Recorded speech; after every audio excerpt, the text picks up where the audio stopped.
국민의힘 장동혁 대표가 징계 정치를 예고한 데 이어 선관위 규탄을 고리로 장애 정치에도 다시 나서는 모습입니다. 어제 저녁 일주일 만에 서울 올림픽공원 집회 현장을 찾은 데 이어 오늘 오후에는 인천에서 열리는 관련 집회에도 참석할 예정입니다. 영상으로 먼저 보겠습니다.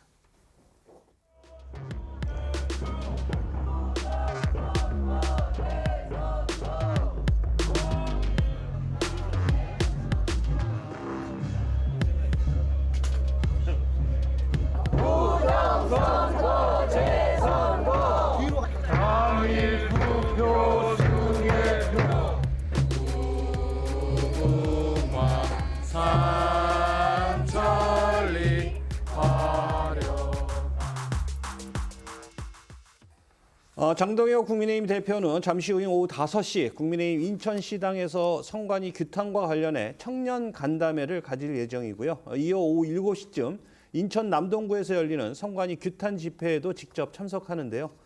장동혁 대표가 서울 올림픽공원 외에 이 다른 지역의 선관위 규탄 집회에 참석하는 것은 이번이 처음입니다. 또 장 대표는 오는 10일 대구에서 열리는 선관위 규탄 집회에도 참석하는 등 이 전국을 돌며 재선거 여론전에 나설 것으로 알려졌습니다. 일각에선 장 대표가 강성 지지층 결집을 위해서 징계를 위한 윤리위 가동에 이어서 장외 정치에도 나서는 것 아니냐 이런 해석을 내놓고 있는데요. 당권파와 비당권파는 이런 장 대표 행보를 놓고 오늘도 충돌했습니다. 들어보겠습니다. 장동영이라는 이름보다도 국민의힘 당대표이기 때문에 하는 게 맞습니다. 원래 여야를 구분하고 당대표들은 원래 여의도 국회의사당에 있는 것보다 바깥에 있는 게 더 많아요. 강성 지지층 결집시키려고. 에이, 그건 아니에요. 그건 아니고요. 중도의원 확장과 그리고 또 포용과 통합이라는 당 운영으로 나와야 되는데 지금 장동혁 대표께서는 장외 정치로 다시 나가기 시작을 하셨고 징계 국면으로 돌입을 했어요. 징계가 만일에 현실화되고 그것도 부당한 징계들이 이루어지게 되면 조금은 행동해야 되죠. 필요하다면은 뭐 의원총회를 소집해서 의원들의 목소리가 터져 나오도록 해야 되고. 징계를 둘러싼 충돌도 이어지고 있는데 비당권파이자 당내 최다선인 조경태 의원 징계 문제가 변수로 작용하는 분위기입니다. 이루라 기자, 중도 성향으로 분류되는 의원들 사이에서도 이 조경태 의원 문제는 그냥 넘어갈 문제가 아니다 이런 의견들이 나오고 있다면서요? 맞습니다. 사실 그동안 정정식 원내대표나 당 중진들 그리고 중도 성향 의원들은 이 징계 정치가 내용을 더욱 심화시킬 수 있다 이러면서 징계는 최소한으로 국민 눈높이에 맞게 신중해야 한다 이렇게 한 목소리를 내왔죠. 그런데 어제도 저희가 전해드린 대로 조경태 의원이 지난달 국회의장단 선거 당시 당내 부의장 경쟁 상대였던 박덕흠 의원에게 경선에서 패한 뒤에 민주당 원내 지도부와 의원들에게 전화를 걸어서 박 의원을 뽑지 말라 이렇게 말한 사실이 알려지면서 징계 요구가 커지고 있는 겁니다. 특히 이 당권파가 아니더라도 당내에서 조 의원에 대한 반감이 확산되는 그런 분위기로 알려졌는데요.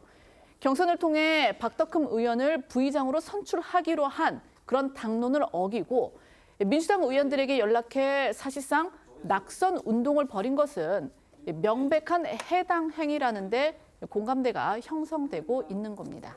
네, 특히 당 주류인 영남권 의원들을 중심으로 반발이 거센 상황인데요. 국민일보에 따르면요, 경북 지역의 한 의원은 당시 상황이 얼마나 황당했으면 민주당 의원들이 먼저 나서서 조 의원 얘기를 전해줬겠냐며 조 의원은 징계를 해야 한다는 격앙된 반응을 보였다고 하고요.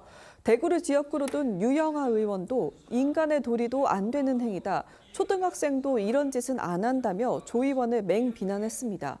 또 개파색이 옅은 것으로 평가되는 박충권 의원도 오늘 한 라디오 인터뷰에서 공개적으로 조경태 의원을 비판했는데 들어보겠습니다. 조경태 의원께서 그런 얘기를 정말 했다 그러면 있을 수 없는 얘기예요. 인간의 도리도 안 되는 겁니다. 만약에 사실이면요. 본인 스스로 거치 결정해야 된다고 봅니다. 징계 까면 됩니까 저게? 여러 의원님들이 좀 엄중한 사안으로 좀 생각하고 계신 것 같습니다. 뭐 이런 사태가 최초 감지된 것이 지난 송은석 원내지도부에서 더불어민주당과 협상을 진행하고 있던 중에 그렇죠. 예, 상대 파트너로부터 예. 이런 일이 있었다라고 전해 들었다는 거 아니겠습니까? 네네네. 그러면 이제 협상력도 떨어뜨리는 일이 되는 거고 정부 여당의 견제 역할을 하던 야당 지도부가 면전에서 좀 어떻게 보면은 망신을 당한 상황 아니겠습니까? 네. 당사자인 박덕흠 부의장도 공개 입장을 자제하다가 조경태 의원의 관련 해명을 듣고 공개 비판에 나섰는데요. 문승진 기자, 표현이 꽤 직설적입니다. 그렇습니다. 그러니까 이 논란이 불거진 후 한 라디오에 출연한 이 조경태 의원이 이 박덕흠 의원은 내란 옹호 세력이기 때문에 국회직에 앉아서는 안 된다고 민주당 의원들에게 이야기한 것이라면서 이 자신의 행동은 정상적이고 정당하다고 주장했기 때문입니다. 이와 관련해 박덕흠 의원은 SNS를 통해 조 의원의 논리대로라면 국민의힘은 내란 정당인데 본인 스스로 그토록 혐오하는 정당의 국회 부의장 경선에는 왜 참여했고 왜 아직도 국민의힘에 남아있냐며 절이 싫으면 중이 떠나는 것이 순리라고 직격했습니다. 하지만 조경태 의원은 잠시 후 기자회견을 열고 이 박덕흠 의원이 아닌 장도혁 대표를 윤리위에 제소하며 맞대응에 나설 예정인데요.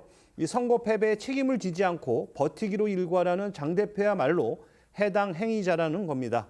이런 조 의원의 주장에 당권파는 일고의 가치도 없다고 일축하고 있는데요. 이 조 의원과 또 당대표 특보단장인 김대식 의원 목소리 들어보시죠.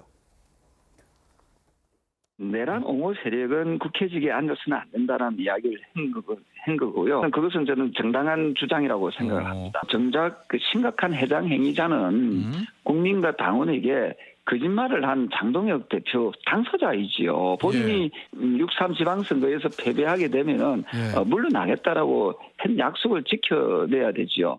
그러면은 본인이 출마를 안 해야죠.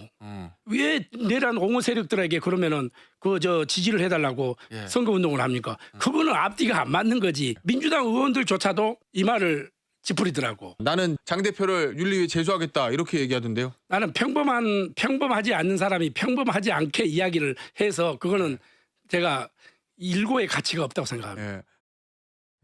차 교수님, 네. 장도혁 대표의 징계 정치가 시작되려고 하는 조짐이 보이는데 이 부분에 대해서는 당 중진이나 중도 성향 의원들도 신중해야 된다는 이야기를 한 목소리로 하고 있습니다. 그런데 조금 전에 짚어드린 대로 조경태 의원 논란에 대해서는 그냥 넘어갈 수 없는 문제 아니냐, 이런 엄중하게 짚어봐야 될 사안이다. 이런 당내 공감대가 좀 있는 분위기라고 합니다. 조경태 의원의 논란, 이건 어떻게 보십니까? 저는 당내 이런 분위기가 형성되는 건 저는 당연하다는 생각이 듭니다. 사실 조경태 의원이 이야기했던 내란 세력이 국회직에 돼서는 안 된다는 이야기는 상당한 명분을 가질 수 있는 것이죠. 사실 또 박덕흠 의원 같은 경우는 지난번 탄핵국민에서 탄핵에 앞장섰던 그런 사람이기 때문에 본인이 그러니까 국회의장직 당내 경선에 나가서 박덕흠 의원이 돼서는 안 된다는 논리로 이거 이야기하는 건 맞아요. 저는 당연히 그렇게 얘기할 수 있다고 보는 것이고 그럼에도 불구하고 본인이 졌잖아요. 지고 난 뒤에는 그러면 본인이 노선 투쟁을 해야 되죠. 우리가 이렇게 잘못된 사람을 이렇게 압도적인 다수로 만약에 지금 국회 부의장직에 내세우는 이 당의 잘못된 부분에 대해서 난 당내 투쟁을 통해서 이걸 바꾸겠다고 이야기를 해야지. 그걸 국회 본회의 가서 상대당 의원들에게 찍지 말라고 이야기하는 것 자체는요. 사실 말 그대로 이게 경선 불복이잖아요. 이건 민주주의 원칙을 저해하는 것이고 또 하나는 사실은 지금 그러니까 야당 국회 부의장이라든지 여당이 선출하는 국회직이라든지 이런 부분들에서 여야가 합의가 되면 관례적으로 다 지지하는 그러한 나름대로의 전통과 관행이 있는데 이걸 다 뒤엎자는 거잖아요. 결국 따지고 보면 자기가 국회 부의장 되기 위해서 소위 말해서 자기의 이 속에 따른 정치적 목리로밖에 해석이 안 된다. 그렇다고 한다면 결국은 뭡니까? 연불보다 잿밥에 더 열심히 상황인 것처럼 비치니까 당내에서는 당연하게 이런 이야기들이 나오는 것이 아닐까라는 생각이 듭니다. 의원님은 또 어떻게 보십니까? 저도 차 교수님하고 거의 비슷한 생각인데요. 일단 이제 그 당시 국회 부의장 경선 과정을 제가 디테일하게 지켜보진 않았는데 경선 과정에서 그 내란 세력과 관련해서 국회 부의장이 되어서는 안 된다는 주장을 얼마나 강하게 했는지를 좀 챙겨볼 필요가 있다고 생각을 하고요. 그다음에 이제 민주주의 정당 체제 하에서의 당론에 대해서 지금 찾아봤더니 미국과 같이 당론보다는 개인 의견이 중요한 그러한 그 나라의 정당 시스템도 있지만 그 자유민주적 정당 체제를 갖는 영국이나 캐나다 같은 곳에서는 그 당론이 정해지면 이를 따르지 않는 것에 대한 징계도 상당히 강하다 그러더라고요. 물론 당내에서의 징계와 법적으로 그러면은 이것이 처벌 가능하냐는 전혀 다른 문제이긴 합니다. 그래서 지금 일단 당론이 정해졌다라는 차원에서 지금 교수님 말씀하셨듯이 당권파들은 아마 이제 경선 불복이라든지 여러 가지 근거로서 징계를 할 수 있다라고 판단하는 것 같고, 그 다음에 당론이 정해진 다음에 민주당 의원들한테 그런 얘기를 해서 민주당 의원이 그것을 전했다라는 그 과정이 조경태 의원으로서도 자신의 행동을 정당화하는 데 있어서 굉장히 어려움이 있지 않겠느냐. 근데 이러한 논란은 양쪽 얘기를 충분히 들어서 진상을 파악하는 것이 우선이라고 보여지네요.